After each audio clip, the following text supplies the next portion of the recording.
Bismillahirrahmanirrahim. Assalamualaikum warahmatullahi wabarakatuh. Kembali lagi di channel Fajar Official 2023. Alhamdulillah 30 menit ke depan kita akan bersama-sama membahas tentang mahasiswa. Kali ini kita kedatangan bintang tamu pada hari ini tetap di Mata Fajar.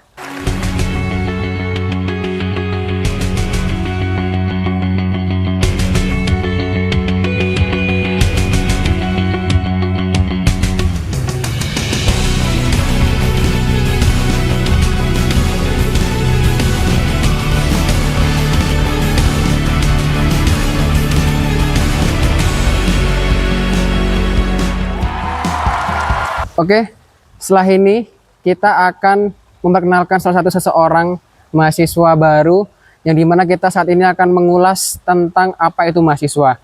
Setelah ini kita akan mendengarkan perkenalan dari beliau. Ya baik, bismillahirrahmanirrahim. Assalamualaikum warahmatullahi wabarakatuh. Waalaikumsalam warahmatullahi wabarakatuh. Baik, sedikit perkenalan ya. Nama saya Azam Al-Hanif, berasal dari Jakarta. Saya mahasiswa Universitas Darussalam Gontor. Di sini saya mengambil program studi manajemen. Manajemen. Ya, manajemen. Dan saya berterima kasih kepada Kak Fajar yang sudah mengundang di YouTube-nya. Oke. Di sini dengan tema mahasiswa aktif dan berkompeten. Yang berkompeten ya? Betul. Oke. Jadi menurut saya gini. Untuk menjadi mahasiswa aktif, kita tuh harus memperbanyak yang namanya organisasi. Baik itu UKM ataupun panitia-panitia yang lainnya. Karena kenapa? Dengan kita belajar berorganisasi, itu dapat menambah wawasan, ya, menambah wawasan dan juga menambah relasi. Nah, oke, karena menambah relasi, maka dari sini saya ingin menjawab, kira-kira apa sih arti dari mahasiswa menurut Anda? Tadi kan Anda menjelaskan bahwasanya mahasiswa itu harus aktif dan produktif. ya. Kira-kira mahasiswa itu apa sih? Kan kita udah banyak dengar pakar-pakar dari Najwa Shihab, dari Rocky Gerung. Kira-kira mahasiswa menurut Anda itu yang gimana modelnya? Oke, menurut saya mahasiswa itu yang pasti ya beda dari waktu kita SMA atau SMP. Iya, betul. Mungkin dulu ketika kita SMP, SMA itu masih bisa dibilang bermain-main. Iya. Ya. Tapi di ranah mahasiswa ini kita tuh harus bisa yang namanya mengupgrade diri. Maksudnya di sini beda dari sebelum kita SMP atau SMA. Iya. Gitu ya. Ya lebih sering kita tuh harus aktif yang namanya dalam segala kegiatan apapun yang ada di kampus. Ya. Jadi kenapa kayak gitu? Ilmu yang kita dapat di kelas itu menurut saya hanya 30%. Ya. Sisanya apa? Sisanya itu lebih ke organisasi dan segala kegiatan yang lain. Contohnya mungkin seperti dalam hal kepanitiaan. Iya, betul. Atau dalam hal organisasi misalnya olahraga dan sebagainya. Ya. Karena itu yang menumbuhkan karakter seorang mahasiswa. Jadi kalau mahasiswa cuman istilahnya kalau di luar mungkin bahasanya kupu-kupu. Iya. Kuliah pulang. Iya, betul. Itu bagi saya itu sama apa bedanya dengan yang ada di SMP dan SMA? Oh iya. Cuman sekolah pulang. Gitu ya. Jadi dengan apa namanya? Dan kita aktif di organisasi itu bisa meningkatkan value kita sebagai seorang mahasiswa yang dimana sudah beda ranahnya ketika di SMP dan SMA itu. Oke, jadi dari Kak Azam ini menjelaskan bahwasanya menjadi mahasiswa itu berbeda saat kita sedang ada dalam tahap SMP dan SMA. Karena 30% kita itu tidak hanya pas kuliah, tapi kebanyakan sisanya itu yaitu di luar dari kuliah tersebut. Dan agar kita tidak menjadi mahasiswa yang kupu-kupu atau kuliah pulang, kita harus banyak mengikuti acara ataupun kepanitiaan agar bisa menjadi mahasiswa yang aktif dan produktif. Jadi seperti itu menurut pendapat Kak Azam. Mungkin kedua, kira-kira apa sih tantangan untuk menjadi mahasiswa itu yang paling berat apa kira-kira di mata Kak Azam? Tantangan untuk menjadi mahasiswa, kayak menurut saya adalah pergaulan mungkin ya. Pergaulan ya? Iya, karena yang namanya pergaulan kita tuh harus dapat, bukannya untuk membeda-bedakan ya. Maksudnya kita harus lebih terjaga dari pergaulan yang mungkin bisa dibilang kurang baik, apalagi sekarang yang masa-masa remaja kita tuh banyak yang istilahnya main game online, Iya. pada apa? Banyak yang rebahan atau segala macam. Ya, Tapi Anda saat di sini main game online apa tidak? jujur ya, saya ada game online cuma satu. Iya. Dan itu pun sangat jarang saya mainkan. Kenapa? Saya mainkan ketika emang benar-benar nggak ada waktu kosong. Dan alhamdulillah sekarang saya emang jarang ada waktu kosong gitu. Masya Allah. Jadi Dan memang itu- benar sibuk banget ya. Ya, Produktif gitu. bisa dibilang ya nggak, ya bisa alhamdulillah sih bisa bilang gitu. Oh iya. Untuk pertanyaan selanjutnya, kira-kira apa sih yang akan Anda capai ketika Anda sudah wisuda nanti gitu? Setelah kuliah tuh kira-kira cita-cita Anda tuh menjadi apa untuk kedepannya nanti? Untuk cita-cita kan karena di sini saya lebih suka ke dalam hal bisnis. Iya, bisnis. Nah, untuk sekarang saya sedang namanya belajar untuk menjadi digital marketing. Oh, digital marketing. Iya, digital marketing karena kenapa? Karena di zaman sekarang itu mainnya udah go offline. Karena kebanyakan sekarang tuh mainnya online. Jadi kita harus mengikuti perkembangan zaman. Kalau misalnya kita stuck di itu aja, nggak berkembang-kembang, kita bakal susah bersaing sama perusahaan yang ada di luar. Oh, Gitu. seperti itu. Jadi untuk kedepannya Kak Azam ini mungkin ingin menjadi pembisnis. Nah, maka di Ya, sini amin, dia amin. mengambil kuliah manajemen bisnis gitu. Iya benar. Nah, kira-kira di manajemen bisnis ini sudah apa saja sih yang dipersiapkan buat nanti ketika wisuda? Untuk persiapannya, alhamdulillah mungkin untuk sekarang saya sudah membuka yang namanya toko online Ya. di Shopee dan di Tokopedia. Dan itu baru tahap awal ya. Karena saya masih banyak hal-hal yang harus dicapai. Dan langkah pertama itu untuk membuka toko online. Dan berikutnya saya pasti akan ada lagi. Ya, dari bermula dari toko online itu saya ingin yang namanya belajar pemasaran. Masalah. Ya, pemasaran yang ada di online itu bagaimana cara memasarkan produk, bagaimana cara mengirimkan produk dan sebagainya. Itu saya masih awal karena saya masih awal, saya baru masuk kuliah Iya. dan baru semester 2 gitu, Kak. Oh. Oke. Oke, tadi bagus banget ya guys ya. Jadi beliau telah mulai bisnisnya dari toko-toko online yang tadi sudah disebutkan di situ. Saya meminta pandangan di sini. Sekarang ini lagi gencar-gencarnya tentang TikTok Shop yang ditutup, yang dimana itu TikTok Shop ini menjual barang-barang tuh dengan murah, tetapi beda dengan harga di pasaran. Maka UMKM yang di pasaran bangkrut seperti itu. Kira-kira pandangannya sebagai mahasiswa manajemen itu melihat fenomena seperti itu kira-kira bagaimana? Di online lebih murah sedangkan di pasar lebih mahal. Kira-kira saran untuk pemerintah itu apakah dengan menutup TikTok Shop itu udah betul dengan caranya gitu? Kira-kira pandangannya bagaimana gitu? Menurut pandangan saya, kan yang namanya toko online itu ada banyak, Iya. nggak cuman TikTok Shop doang. Ya betul. Ada Shopee, Tokopedia, Lazada. Dan menurut saya itu bukan suatu hal yang besar kalau TikTok Shop ditutup. Hmm. Karena kenapa masih ada yang lain. Kecuali emang pemerintah tuh menutup semua toko online. Ya. Mungkin banyak masalah yang di situ. Di mana antar pelanggan yang susah nyari produk, Iya. harus nyari-nyari dulu. Nah, dan kan yang ditutup hanya TikTok Shop, ya. Sedangkan yang lain enggak. Jadi menurut saya itu masih banyak peluang yang untuk berjualan selain di TikTok Shop. Nah, itu menurut pendapat saya sih. Oh, jadi menurutnya pendapat Kak Azam nih ya sah-sah saja karena masih banyak platform lain yang belum ditutup seperti itu. Maksudnya platform toko online lain yang belum ditutup.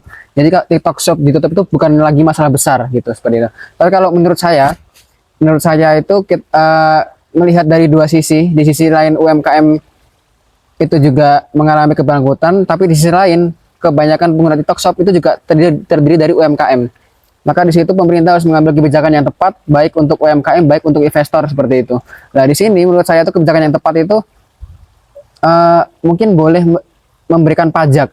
Nah, bagi mereka yang ingin menjual di TikTok Shop, membiayai dengan pajak bagi yang jualan di TikTok Shop. Karena harganya kadang di luar nalar, harganya sangat murah sekali. Tapi di sisi lain, karena minat dan kepercayaan rakyat Indonesia terhadap perpajakan itu sangat rendah sekali akibat ada fenomena kemarin tuh. Fenomena yang salah satu jenderal pajak yang anaknya menganiaya seseorang itu. Oh, iya. Nah, sedangkan ternyata setelah diselidiki terjadi kasus korupsi, suap dan lain-lainnya, maka ya susahlah undang-undang di Indonesia ini diterapkan, maka seperti itu. Tapi juga gak masalah sih, pendapat Kak Azam juga betul juga, karena masih ada pelaksanaan lain yang masih bisa bermanfaat. Contohnya saya aja sampai sekarang masih menggunakan Tokopedia hingga saat ini untuk beli buku dan lain-lainnya, seperti itu. Mungkin pertanyaan yang selanjutnya nih, gimana sih yang Kakak Azam lakukan di universitas ini, menjalankan kegiatan itu secara produktif tuh kira-kira apa aja yang dijalankan selama ini di sini gitu? Alhamdulillah untuk kegiatan di sini saya banyak mengikuti UKM. Iya. Kira-kira UKM itu apa? UKM itu adalah unit kegiatan mahasiswa. Oke. Yang dimana di universitas ini sudah banyak menyediakan UKM-UKM. Iya. Yang mana dapat meningkatkan skill mahasiswa. Nah, alhamdulillah di sini saya sudah mengikuti sekitar ada kurang lebih 10 UKM. Masya Allah. Ya. 10 KM guys. Iya. Dan ada beberapa asisten organisasi lainnya. Ada Ya. juga salah satu UKM apa aja kira-kira? Apa? Ada salah satu contoh UKM apa gitu yang digeluti saat ini? Salah satunya yang mungkin lumayan besar ya, mungkin universitas luar juga ada tuh UKM KSEI. Oh ya, KSE. KSE itu Ya, apa ya? KSEI itu kelompok studi ekonomi Islam. Oke, kelompok studi ekonomi Islam. Iya. Cocok berarti ya. Kalau di Iya. manajemen UKM-nya KSE gitu. Iya, alhamdulillah. Yang dimana saya lihat UKM KSEI itu ternyata banyak juga. Jadi UKM KSEI itu organisasi yang besar ternyata di universitas luar. Iya. Jadi nggak cuman di Unida, ternyata UKM KSEI itu di mana-mana ada Oh, di universitas luar. Jadi sangat besar. selain KSE? Selain KSEI, saya juga mengikuti UKM ada badminton, Iya. ada ini apa UKM LDK. LDK tuh lembaga dakwah kampus. Masya Allah. Berdakwah juga berarti. Iya, alhamdulillah. Dan ada yang namanya JR, Junior Research. Oh, yang Junior Research. yang didirikan oleh Profesor Ustadz Hamid Fahmi Zarkashi. Oh, di situ membahas apa aja di JR itu Di kira-kira? situ membahas tentang liberalisme, kapitalisme yang ada di timur dan barat. Yang Oh. dimana kita tuh membahas istilahnya propaganda antara konflik timur dan barat. Oke. Itu tempat pusatnya yang didirikan oleh Profesor Hamid Fahmi Zarkashi. Oke, bagus banget. Setelah kita meneliti kan, Kak Azam ini mengikuti berbagai banyak UKM di Unida ini, yaitu unit kegiatan mahasiswa. Ada ya, dan saya setelah meneliti semua UKM-nya itu berbasis kebanyakan keilmuan. Iya. Nah, maka di sini saya mau menanyakan nih hal, apabila ketika ada suatu kegiatan yang berhalangan, sedangkan satu lagi ada yang penting, kira-kira bagaimana Anda membagi waktu sebanyak itu untuk 10 UKM apabila itu dilakukan secara bersamaan? Kira-kira apa yang dilakukan saat itu? Oke, yang pertama saya buat yang namanya skala prioritas. Iya. Ya. Jadi kan dalam 1 minggu itu ada 7 hari. Iya. Dan saya yakin di 10 UKM ini nggak mungkin dia tuh mengadakan kegiatan di hari yang sama. Mungkin ada yang beda, mungkin ada yang sama, tapi waktu yang berbeda. Mungkin kalau andai kata ada waktu yang sama, kita mungkin bisa memilih salah satu dan mengorbankan salah satunya. Kita juga bisa melihat kira-kira kita lebih cocok yang mana ketika ada 2 UKM yang bertabrakan. Itu yang sekiranya yang benar-benar urgent, yang nggak bisa ada orang gantiin gitu. Oh, jadi Anda lebih mementingkan skala prioritas. Jadi kira-kira ketika ada yang bertabrakan, kita harus berani mengorbankan salah satu, tapi kita juga menimbang apakah yang penting itu yang satunya atau yang ini gitu. Nah, atau yang urgent itu yang mana. Jadi seperti itu. Untuk pertanyaan yang terakhir, apakah pesan Kak Azam untuk mahasiswa yang ada di luar sana agar mereka tuh produktif dan aktif seperti Kak Azam gitu? Oke. Pesan dari saya untuk mahasiswa yang ada di luar sana, jadilah mahasiswa yang aktif jangan jadi mahasiswa yang pasif ya. Karena yang namanya mahasiswa, kita itu nggak cuman dapat ilmu hanya dari kelas ya. Jujur, kalau cuman dapat ilmu dari kelas itu menurut saya sangat kurang ya. Karena kebanyakan gini, rata-rata dosen datang cuma ngasih tugas habis itu pulang Iya. ya. Dan nggak mungkin, emang nggak semuanya, tapi yang saya alami kebanyakan rata-rata seperti itu ya. Jadi kita tuh harus yang namanya produktif, kita tuh harus yang namanya mencari istilah kesibukan masing-masing, tapi kesibukan yang produktif, bukan yang konsumtif. Iya. Maksudnya produk yang konsumtif itu yang gimana, yang kita tuh seperti kayak sering jalan-jalan Oh. tapi nggak menghasilkan apa-apa, cuman buat kesenangan di diri. Oke, mungkin itu boleh, tetapi lebih baiknya kita harus memakai waktu yang benar-benar produktif gitu ya. Nggak cuman yang konsumtif, yang bisa kayak jalan-jalan, nonton bioskop, segala macam, yang hal yang menurut saya kurang bermanfaat bagi kita. Oke. Mungkin di pernyataan tadi sangat tersentuh ya untuk semua mahasiswa yang dari luar. Kita harus menjadi mahasiswa yang produktif, jangan sampai jadi mahasiswa yang pasif. Kita harus aktif, jangan sampai kita hanya konsumtif, yaitu hanya jalan-jalan saja.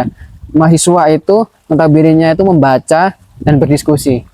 Dan seperti itu. Mungkin saya pengen Kak Azam ngasih satu soal ke saya untuk terakhir ini kali ini. Oke. Satu soal ya. Iya, satu aja, jangan banyak-banyak ya. Siap. Oke. Saya ini kan sering melihat Kak Fajar itu sering membuat jurnal, Iya.